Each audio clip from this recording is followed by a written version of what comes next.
That's right. We have a couple of Utah icons, a couple of BYU students who were responsible for Napoleon Dynamite, that movie that hit theaters back in 2004, about kind of that goofy, quirky teenager, kind of didn't fit in high school, kind of relatable. I know I relate to that, but yeah, I took a trip to Preston High School where most of the movie was filmed to talk with students who were present there back in the day, who told me they had no idea the movie would become such a hit.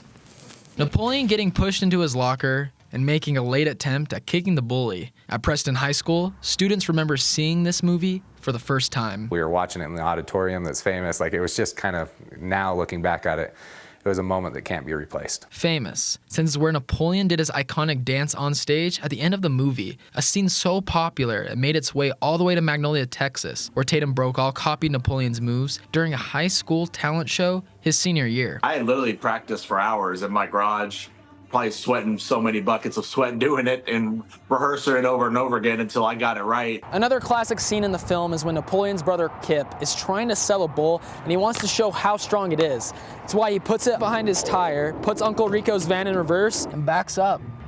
And just like in the movie, the bull smashes. In Preston, Garner reminisces in front of Napoleon's locker.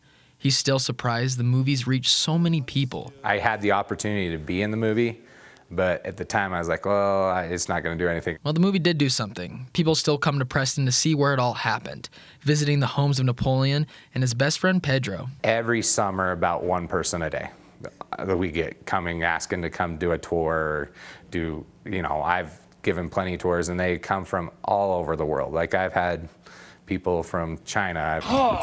Even with no ball connected to the string, Todd Thomas, who's from Preston, still wanted to show me where Napoleon played tetherball in the film. It's something that we have a good time talking about and reliving. He says throughout Preston, you'll see friends quote lines back and forth laughing. They're proud to claim ownership of Napoleon Dynamite. I also attended high school here, and those lockers that you see in the movie are still there, and they were there in 1980. It's exactly the same.